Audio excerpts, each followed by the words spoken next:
We are live on LinkedIn, we're live on YouTube, live on Twitter, live on Facebook, and we're live in person. So, The last one welcome. being the best of all of that. So. No one can tell me any different. You can't tell me what my lived reality is, Doug.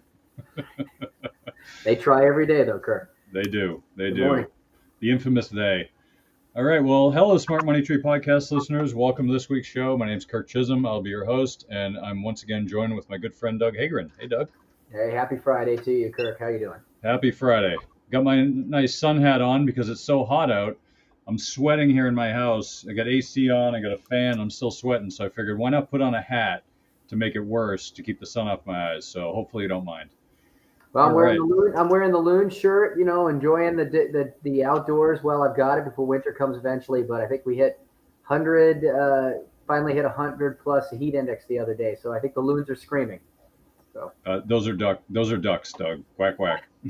if you Northerners and Canadians out there, you know what we're talking about. Loons are not ducks. State bird of Minnesota.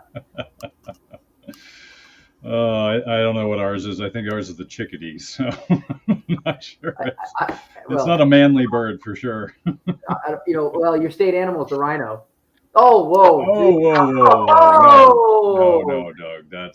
Hey, stop throwing words around. That's Utah's state bird. That's not Massachusetts. Hey, I didn't say good or bad. I don't know, but that's what I hear. So. All right. Anyway, back into economics and investing, which is what most people are listening for in this show. Hopefully you're somewhere warm on a beach with no sun in your face and with a nice breeze while we're sitting here in a sweaty studio. But let's dive into it. So this week we had a huge momentous announcement by the Federal Reserve that they raised interest rates by 25 basis points from 525 to 550. No one expected this move except for every single person in the United States of America. No one was surprised by this move, not a single person. You can tell by all the panic that's been out there ever since they did it, right? I know. It's shocking what's happened since. No, in all seriousness, though, this is something that every single person had picked up long ago. No one was surprised by it. People even claim there might even be one in the fall, which I don't know, didn't seem to resonate with the Fed speak, what they called. But if they don't raise it one more time, I'll tell you, you heard it here first. We made the claim that they probably will only raise it once and not a second time. Not that they don't need to, but because they don't need to. So I hate to say it. I think we're at a point of equilibrium here in interest rates, and we could be here for quite some time. Give or take 25 basis points. It's not going to move the needle for a lot of people. Frankly, I think what's going to move the needle for people is a trend, not a single move here or a single move there. I think we've hit the equilibrium. So whatever happens from here, if serious moves happens, it's because serious events have happened.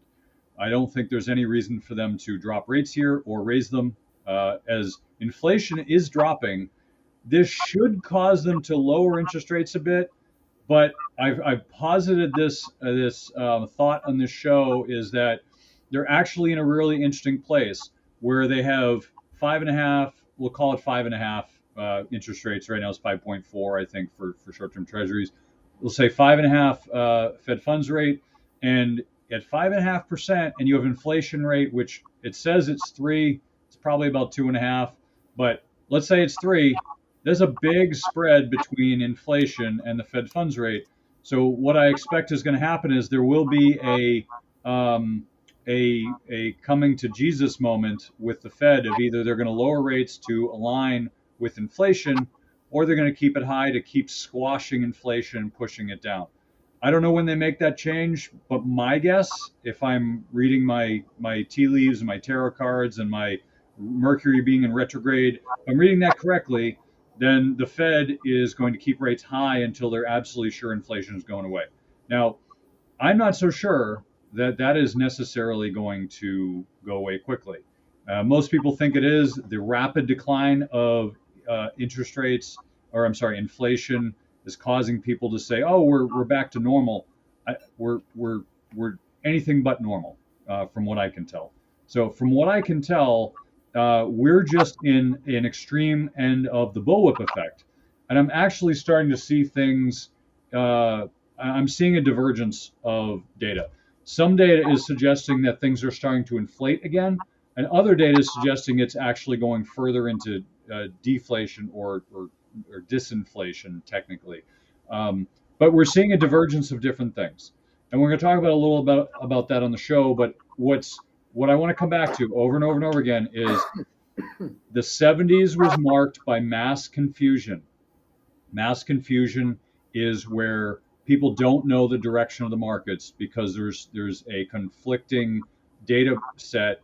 Some data is suggesting one thing, some data is suggesting the opposite. It's going to confuse a lot of people. The markets are going to bounce around a lot, and we'll probably end up going nowhere over a 10-year period. We'll be back where we started at some point. But that being said, you should just be aware that everyone I've talked to, everyone I've listened to, everyone of note that I think is intelligent when it comes to investing or macro forecasting is saying the same thing. I have no effing idea what is going on with the direction of the markets. Every single one of them says the same thing.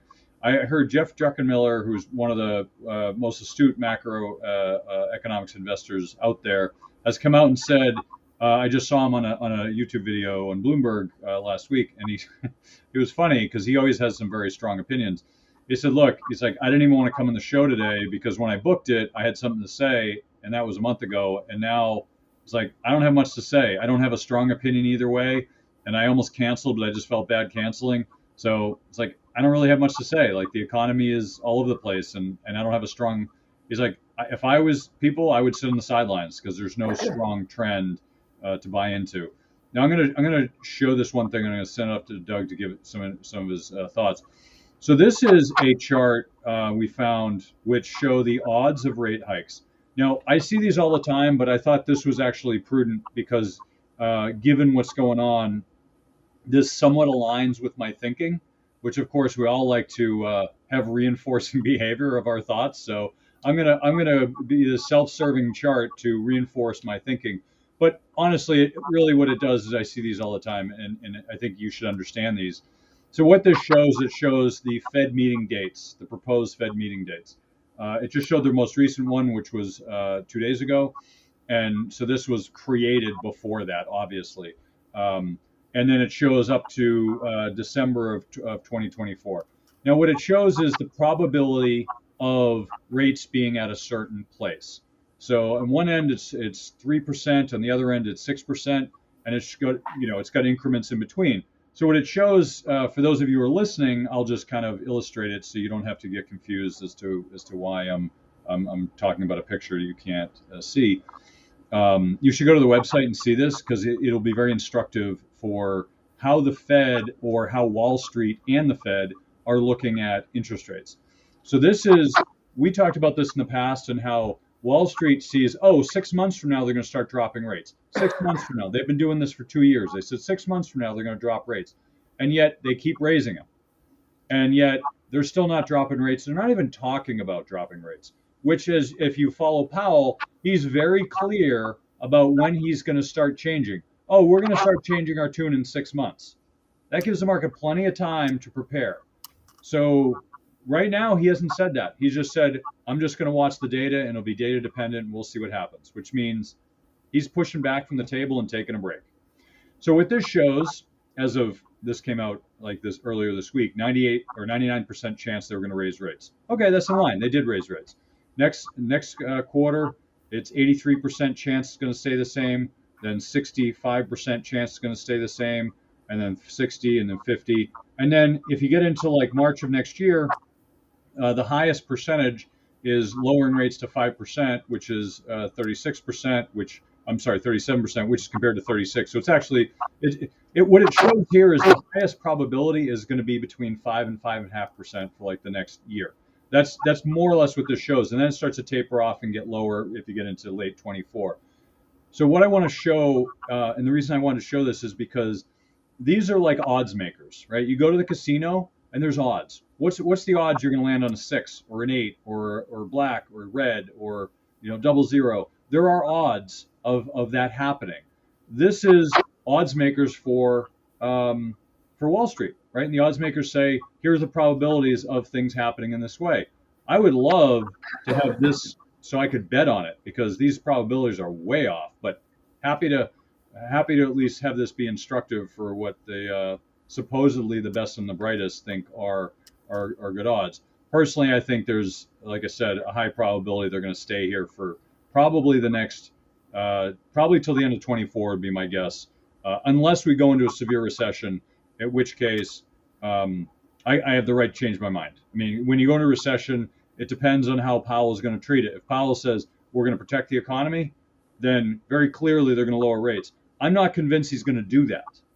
I want to be really clear on this point because I know someone's going to come back and say, you said this and then you contradict yourself. No, let me make it really clear. What I'm saying is they're going to have rates higher than most people think, probably till the end of next year, at least. It's hard to see past that. So it's 18 months. So at least 18 months. However, if we go into recession, it's going to be a choice, right? So when the market changes trends, you have to be nimble, you have to be adaptable. One of the choices is if we go into a recession and the recession is severe, what is going to happen is the Fed might decide we're going to lower rates. Now, if inflation is low and we go into recession, I can see them doing that. There is a very reasonable probability that they would do that. So if they start to tilt their hand and say we're going to start lowering rates, then they're lowering rates. Like you have to follow the bouncing ball with that. But right now, the economy is not looking terrible, and at the same time, it's looking terrible. So we're seeing a tale of two cities here with the economy and with the stock market, and I think it's having a lot of people confused. But I want to get Doug's take here because then I got some other things I want to get into that Doug and I actually talking about this morning when it comes to sales and marketing and the trends we're seeing there too, which actually is really front end of the curve kind of stuff. So go ahead, Doug. Yeah, Kirk. Just a couple of thoughts. I think when you say things are better, but they're not better, you're still seeing that. You're seeing this everywhere. I mean, there are major corporations right now that are still dealing with very, very big issues with their ability to fill orders, to overcome supply chain issues. I mean, we are still backlogged, and not getting into specific companies in that talk, but major companies right now are still dealing with an issue, and you still see it in the the auto market. Now, whether that's self-imposed, and they're just deciding that they're not going to produce more to keep inventory low, or if they're doing it still because of issues in being able to produce and get those goods available, like they were when they were dealing with chip issues. That right there is going to continue to create a challenge in terms of high prices that's going to create sector-related inflation issues for a long time that ultimately, they obviously get blended and muddied into the overall inflation rates, but it still doesn't necessarily, bode for a very great economic data with regards to the entire economy and sector. I mean, in different sectors within. So there are big issues that companies are facing. That I think are going to continue to create these issues that are going to prolong, high prices. Now, again, did prices come back down? Sure, they came down to around 3%, which is where we would like to be long-term inflation. That's what most planning metrics use. But that doesn't mean, and we'll get into this again a little bit more later. It doesn't mean we took the prices away that already went up. Now you talk about where does Powell go with this? He is probably good. He's probably taking a break. I mean, he did a lot of rate hikes from the Fed for in a short period of time. It definitely has created some challenges. I'm not sure it's created, and you could argue that it whether directly, indirectly, or one was correlated, causative. I don't know, but inflation has come back down. I tend to believe it still has more to do with the bullwhip effect than it has to do with necessarily the rise of inflation. Although there is a correlation that can happen with the drawdown of that M2 money supply. We talked about that ad nauseum. I'm not going to get deep, but if there's all this money out there that people can spend, well, guess what's going to happen? You're going to drive up prices when the supply can't keep up with that. And that is definitely something we had a massive issue coming out of COVID. But I think Powell's in a tough spot right now, too. We've said this before. He does not want to make a mistake. He does not want to be premature in his decision making, which is why I think him taking a break is a very good move. Let's see where this is going to go. But but when you talk about will these rates come back down now that inflation has come back down, from one perspective, Powell would want to bring rates back down if core inflation is now going to be low sustainably long term. Because and the bigger reason for that is the federal funds rate ultimately affects the Federal Reserve. I've talked about this before too, where it used to be what banks charged each other to lend to each other. This became something after many of the regulations in the late 2000s as in order to keep higher reserves at banks, the Federal Reserve was paying this interest rate on those reserves. So, it's not in the Federal Reserve's best interest to necessarily have high interest rates that they're going to pay on for those high reserves that were meant to be maintained. Although, as we saw, they kind of got rid of a lot of those reserve requirements a couple years ago, and so maybe that pain has been a little bit more diminished for the Fed than it would have been had this been pre-COVID and we still had these higher reserve requirements. But with some of these regional bank issues, seems like higher reserve requirements is not something they put back on the table. They've just magically waved their wand and fixed that problem. I guess that's gone away. But at the other hand, he does not want to make a mistake of lowering it too quickly. He does not want to be, okay, we see some signs that inflation is lower. Let's go ahead and lower these interest rates and all of a sudden get a whipsaw effect on inflation and interest rates, right? Oh, whoops, wait, I was premature. Inflation spiked back up again. Now I got to raise interest rates. So, there's going to be a lot of different opinions here on what people think of how he is handling some things. But I will say that I think that right now he is handling this about as well as he possibly could in terms of raising interest rates to try to combat some seriously high M2 inflation flooding.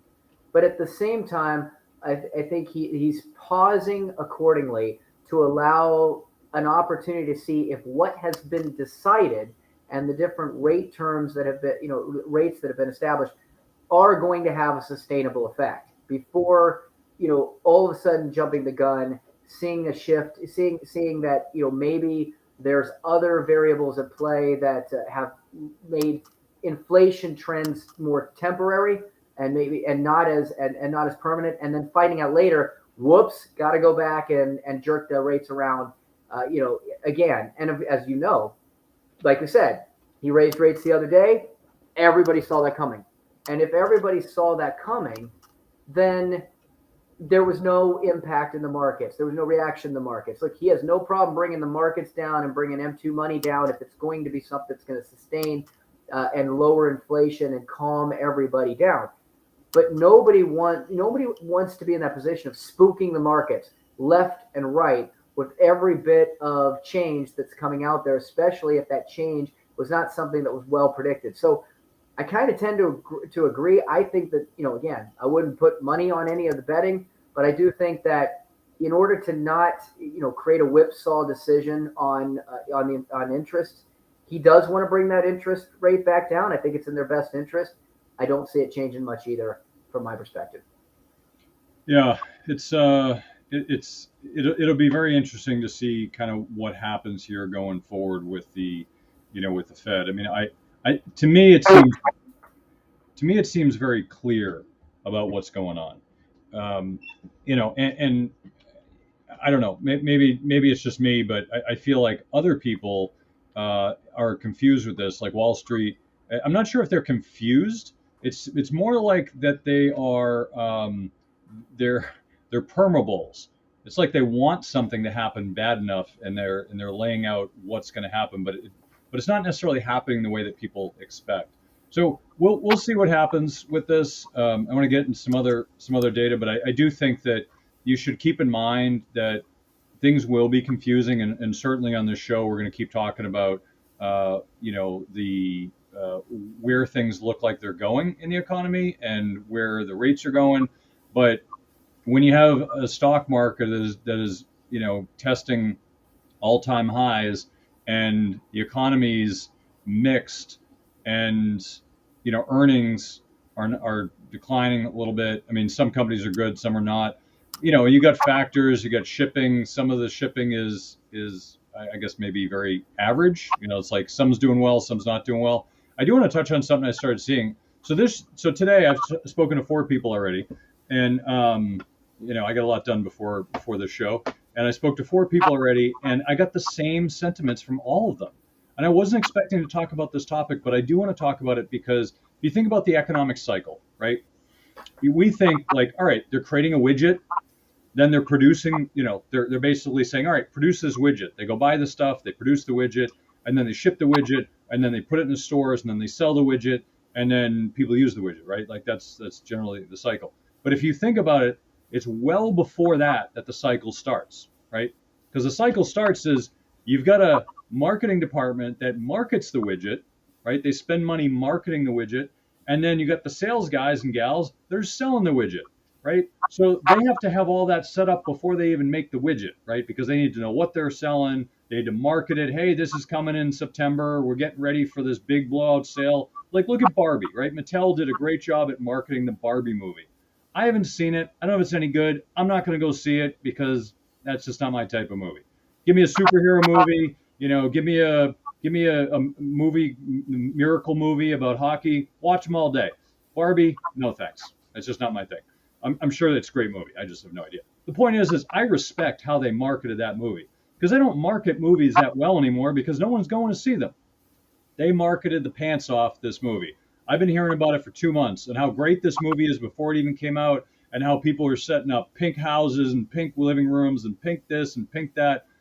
Okay, weird. You haven't even seen the movie yet, and you're already bought into the concept of Barbie. Great. It's great marketing on their part, right? The movie hasn't even come out. So this started months before the product actually came out.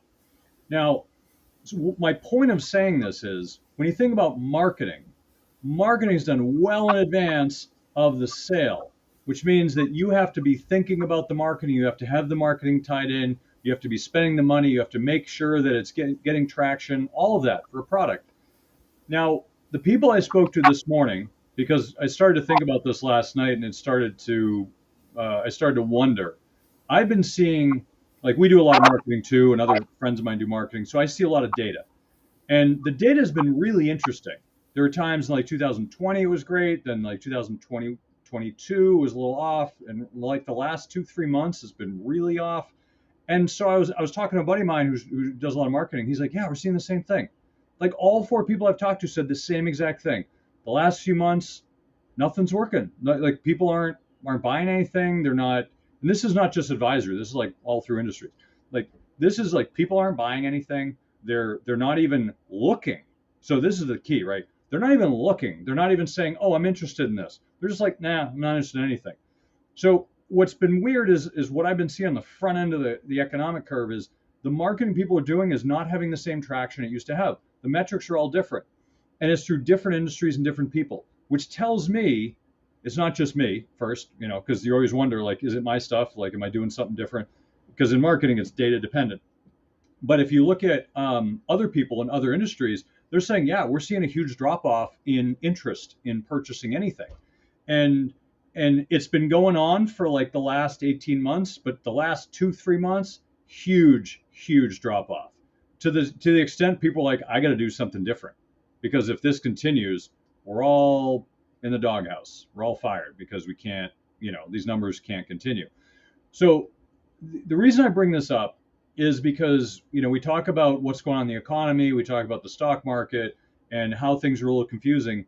This is real time anecdotal data. And I want to reiterate, anecdotal data. I've got 4 data points. Now I'm going to be spending the next few weeks looking around, talking to people, saying, hey, what are you seeing? What are you seeing? And if I see this for the next few weeks, you guys are going to hear about it. Because if this is the trend, then batten down the hatches, put all your money in cash and gold, because if people aren't spending money, then the economy is going to slow significantly.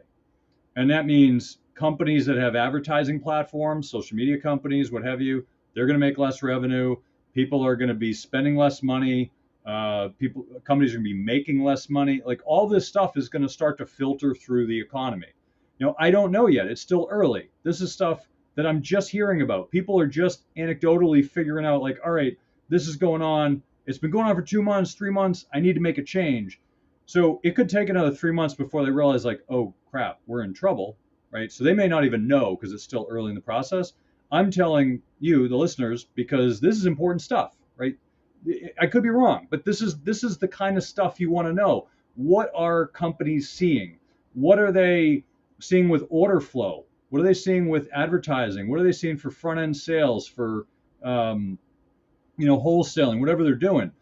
This is really important because what if this is an industry-wide, like economy-wide slowdown, all happening at the same time for reasons that I can't necessarily fathom. There's not like a direct cause for this. It could be that it's run the course. The higher interest rates have finally affected the economy. I don't know. And maybe now people have run out of cash and they're no longer spending. Maybe that's the reason. We'll know in hindsight, right? So you might hear news stories, oh, it's because of this, because of this. They don't know. Okay. Anytime you hear on the news, this is why this is happening, here's a human nature thing to understand. If you know psychology, you're going to understand this. If you don't know psychology, learn psychology. It will improve your life in so many different ways. So if you think about, I just lost my train of thought, Doug. These sunglasses are really not doing it for me. I got to get some sun in my eyes, some vitamin D. Anyway, so if you think about the, I'm going to go on a different point because I can't. It'll come back to me. So if you think about, like, people tend to, if you see a trend happening, right, people are going to reflect on that trend, right? People are going to reflexively say, oh, things are slowing down, so I'm going to slow down my spending, which is going to slow down spending, which is going to slow down more spending. So that reflexivity is going to kick into people. But I think if you're thinking about the economy and how the marketing is going to impact people, human nature is people are currently looking for a reason to be afraid. Okay. So when I say this, like, you see people are perma bulls and perma bears. A lot of people are afraid of a recession. Maybe it happens, maybe it doesn't. Okay. I don't know if a recession is going to happen. It feels like it should. It's been 18 months. It kind of feels like we're due. Everyone feels this way. We're overdue for a recession, and it's not there yet, right? Maybe it happens, maybe it doesn't. We are going to try to predict what is going to happen ahead of it happening. And it may never happen, but that's how our brains work. So think about the next 2 or 3 years. Do you think things are going to be better or worse? Well, the answer is both. It's going to be better and worse, right? It's going to be better in some ways. Probably healthcare will improve. In other ways, it won't. It's going to be more expensive. And for a lot of people, they're not going to be able to afford some of the things that they could afford. And there's going to be a rotation in the economy. So the whole big tech all the time, I got to invest in big tech, it's the only way I can make money, that's going to change. Because at some point, people can't afford an iPhone. It's really expensive. They're already hitting the edge of that. And at some point, they can't afford another iPhone or a more expensive one. Even the payments are getting expensive. You can't afford, well, computers have always been the same price. You can't say that. But there's certain things people are just going to say, sorry, I can't afford that. And there'll be other things that are more staples that people are going to buy more of, right? So maybe you shop more at Costco or Walmart, and you shop less at Tiffany's and Whole Foods, or whatever the thing is, right? So just understand there's going to be a rotation in the economy where people's spending habits change, where they're spending less on expensive stuff and spending more on, like, it's like spending less on T-bone steak or ribeye or filet mignon and more on Spam and hamburger, right? They call that substitution. So that happens, and that's starting to happen. I'm starting to see anecdotal evidence of that happening with certain companies. I saw there was a package company that went up like 10% in the last week with their earnings. All they do is sell cardboard boxes. Now, if you're selling cardboard boxes and you're getting a 10% bump in earnings, what does that mean? You're either selling more boxes, which is bullish, or you're cutting costs, which is potentially bullish. That's a good sign, right? More, cardboard boxes. Well, I think in this case, it was they're cutting costs, which is due to inflation dropping, which we've been talking about in the show. It's been dropping certainly a lot faster than people think. The cost of goods is dropping. Commodities have dropped significantly over the past year. So there's a lot of reasons that companies are cutting costs, which means prices are coming down, which means inflation should keep coming down. So all of this kind of ties into what we've been talking about. We're coming into an inflection point where you're going to have low inflation, if not zero or negative inflation at some point soon, and you have high interest rates. What's going to happen? I don't know. I guess it depends if we go into recession. Because if you think about it, lower costs means people can lower the cost of their goods, means companies' profits will go up, but the costs probably can come down because they'll compete more, which is good for consumers. And that should help people spend more money and do the things that they're doing. But yet, the economy's going to be in a bull market. It's still going to be good. So we're not going to have a recession. So why do you need to lower rates? And then high rates may lead to lower inflation, which means that at some point they probably have to lower rates. So you get into this catch-22 with the Fed of, which is correct, right? Are they going to lower rates or not? I don't know. This is the big question I have in my mind. 2 years ago, we talked about the big question. The big question then was, what does the Fed do? Do they send us in a recession or they allow hyperinflation? That was the big decision. Obviously, they chose send us into recession, we'll fight inflation. This time the question is, are we going to keep rates high because we don't need to lower them because the economy's fine, or do we lower them because we don't want inflation to get too negative? Don't know, right? No idea. But I would guess that they're going to keep rates high until they're comfortable that inflation's not going to take off again. And like Doug talked about with the bullwhip effect, I don't think that's going to happen at this point. I'm not seeing that in the data. I'm seeing that things are going to come down and start to slide down and stay there. That's what I'm seeing. Could change, of course, but that's what I'm seeing now. So I want to touch on a chart, and I'm going to give it off to Doug. So Doug was nice enough to share this chart with us. Let's see if I can share it because my screen is where the heck is it? Here we go. All right, so here we go. Top rated economies through time. Top 15 world economies through time. Now, I see these every once in a while, and I bring this up not because of the data, or that's not necessarily data, it's based on real GDP projections. But if you look at this, it shows trends, right? It shows China in the 80s, the 2000s, the 22, 2050, 2075. Now, they're not predicting the future because nobody can tell the future, but they're predicting based on a trend of where things are going. And we talk about in the show how dangerous that is, right? We're looking at recent data and assuming it's going to continue on into the future. That is a huge, problem. I'm drawing a blank today. It's a Friday. It's a huge bias in our mind that is prevalent for everybody. As we look at a trend, we assume it's going to go on forever. China, they're just going to go to the moon. They're just going to keep growing. India, they're going to keep growing. And then in the U.S., they're going to keep shrinking because they've shrunk. That's not necessarily the case, right? A lot of things can happen in the next 25 and 50 years. And I would argue that trends don't go on forever. China is not going to all of a sudden become, twice as large. India actually has a lot of upside left in it that is untapped. But China actually has some issues that are going to impede its growth.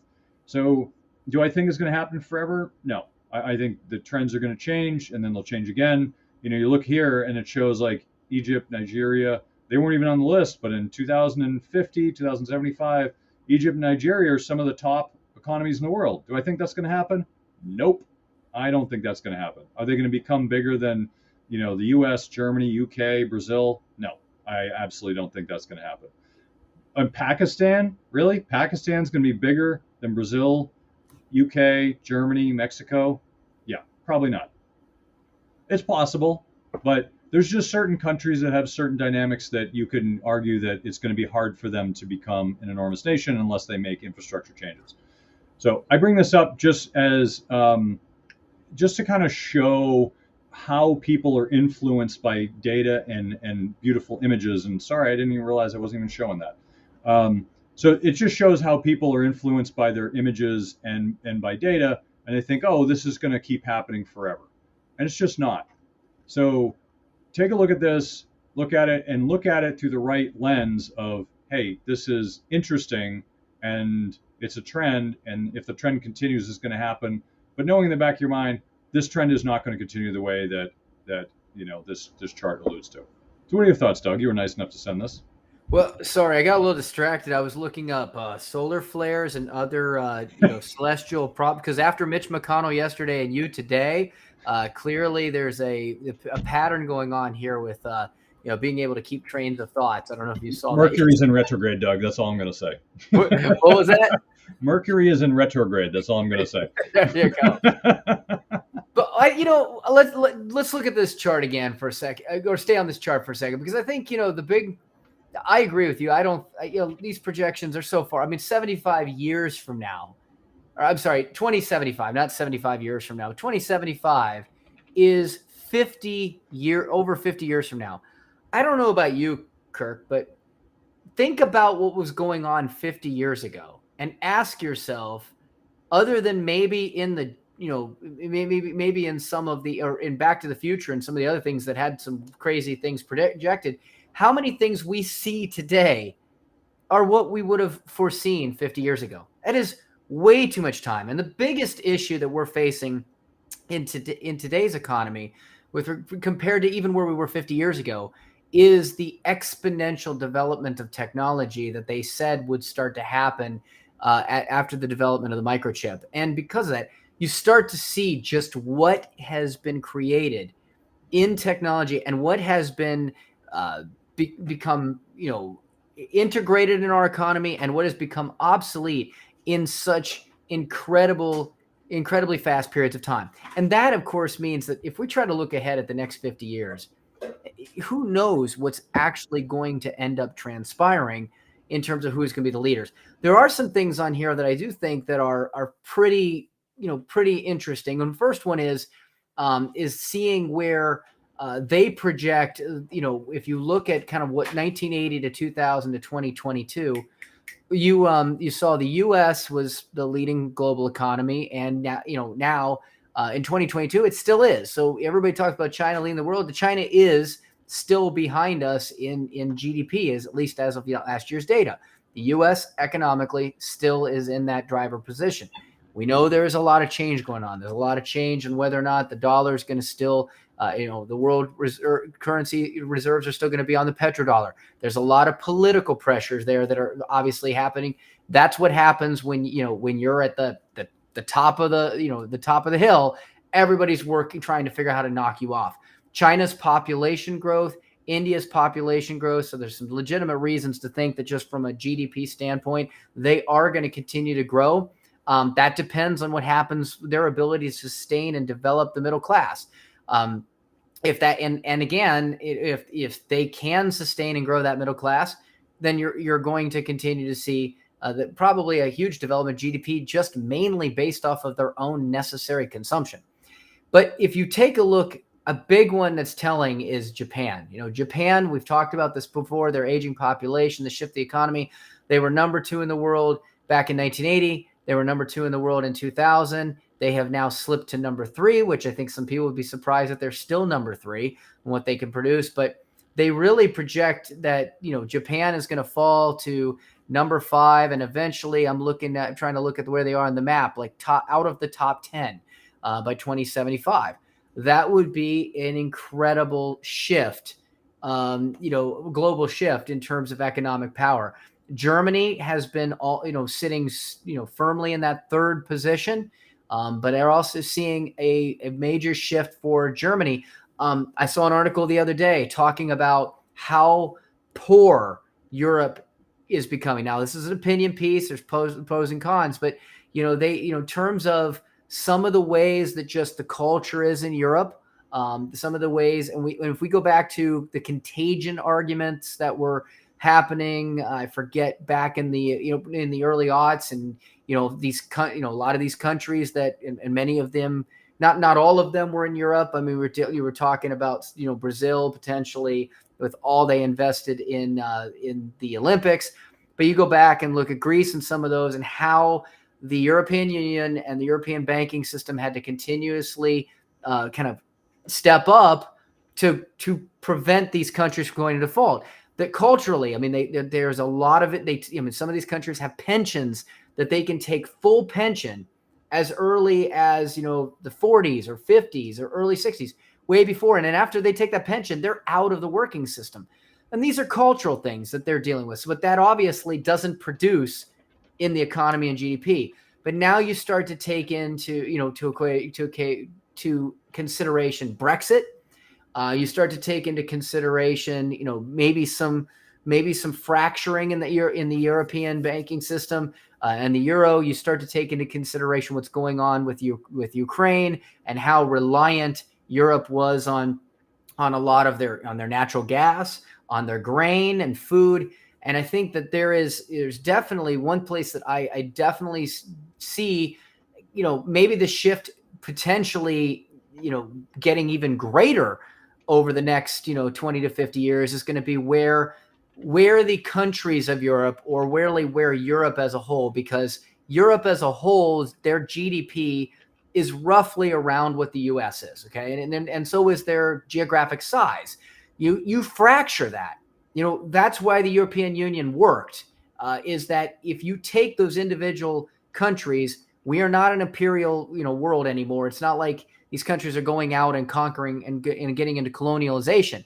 It's a whole different world than it used to be, again, 50, 100, 200 years ago.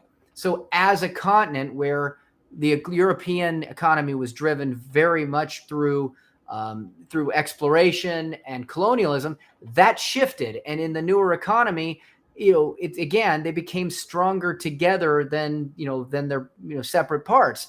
But you're starting to see some fracturing of that too. So you can see Germany and UK on the system, France already slipping, UK with Brexit, again, who knows the impact of that. This system there as a whole, it's going to be very interesting to see what that could lead to. So I definitely see, if I was going to make some projections here, I definitely think that there's no question why they're looking at the GDP of Asian countries being where they're going to be in the next 50 years. But I do think that there is reason to also say, with those predictions, very legitimate reasons to think that Europe is going to continue to degrade a little bit in their ability to stay up on that GDP, because the development, the investment, the monetary power, the population, it all points towards Asia.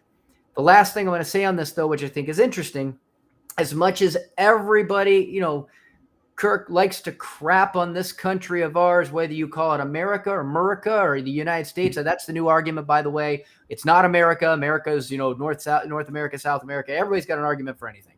But whatever you want to call this country that we are a part of, they are still projecting, as bad as everybody says it is, the U.S.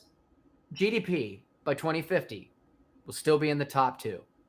U.S. GDP by 2075, they're predicting to be in the top 3. And I can see the development that's going on in China, India. Who knows geopolitically what's going to happen there? But I have to say, it's a plug for the place that we live.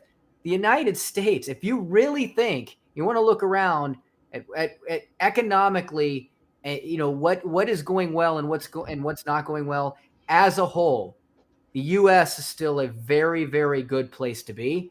And because we have a younger population in general, it's kind of moderate age. We're not dealing with what Japan is dealing with. I think that you're going to continue to see that, as bad as people like to say it is, it's not as bad as you think it is. And there's some great stuff out there. JP Morgan puts out, I think it's JP Morgan puts out some, it was Oppenheimer, and I forget who they're owned by now. They used to put out a chart that talked about, trends and things like that. You think it's bad, go back and take a look. As a global economy, There's less war than there's ever been. I finished a great series yesterday, Kirk. I used to love that I used to watch it. The name's not coming to me, but again, it's a period piece on the Middle Ages. And listen, I mean, I'm just glad I live today. Let's just put it this way, because people were being raped and pillaged and slaughtered and conquered. The wars and death and disease that went on, guys. Sorry, get off your cell phone. Stop getting into the social media vacuum chambers. It's not so bad. You have the most comfortable life in the history of the world, even at the bottom tier of income. In the United States, if you think you're poor, go see real poor elsewhere in the world. You have no clue. Yeah. Well, Doug, where can people find more about you? Well, the one place that'll make you feel poor is if you're trying to send your kid to college. So so that's a great segue for that. And the colleges definitely got everybody over the skis with this one. But it's one of those things, Kirk, that it consistently in polls, families believe 80% of people say college or some sort of higher education is a necessity, but it is something that most people haven't planned for. If you have, they've put a little bit of money, maybe in a 529. But when it comes down to it, planning for picking college and paying for will not only be potentially one of the most stressful and rewarding times in you and your child's life together, but it's also going to be one of the most financially impactful. It doesn't have to be as impactful as it can be if you do the right planning. And there are definitely ways to get your costs down and to protect your wealth and give yourself more for your future. If we'll go and just learn the numbers, go to our website, procollegeplanners.com, download the checklist, the key numbers. We'll update those when the new ones come out. Lots of things changing in 2024. Start by getting yourself educated. And if you do have a child that's in high school and you're starting to go down that road of putting the plan together, if you're struggling with time, if you're struggling with money, or you just want to do it right and not be off track, give us a call. We'll be happy to talk to you. Great. Well, Doug, once again, thanks for coming to the show. And thanks for joining us this week. Hopefully next week, Mercury will no longer be in retrograde and I won't have any more brain farts. So, thanks for joining us every week. This summer is hot. We expect next week it'll probably still be hot. And, we'll still be here having a good time and trying to stay cool on a Friday. So, that's the show for this week. Thank you again for joining us on Money Tree Investing Podcast. My name is Kirk Chisholm, Wealth Manager of Innovative Advisor Group. We don't just manage your wealth, we make your life better. You can find more about me at innovativewealth.com. And of course, you can find me every week here on the show. Please remember to subscribe to the podcast and the podcast app you're choosing. You can also check out the show at moneytreepodcast.com. On our website, you'll have access to the show notes, resources, and the archive shows. Also, we're now on YouTube, so please check out our YouTube channel. When you're there, please subscribe and leave a comment. Lastly, please leave a show rating and comment on the podcast app of your choice. Oh, and don't forget, do your own research. This show is for informational use only. We're not telling you what to think, merely how to think about investing. We're also not selling you any products and services, so do not consider this advice. If you have any problems with the show, I blame Putin. Please send him an email and express your feelings. If you're seeking financial advice, talk to an oracle or a fortune teller or maybe just a licensed financial advisor. I'm one, but as I said earlier, I'm not selling anything. But I'm easy to find. Have a great week ahead, and remember, no one will care about your money like you do, so invest in your life.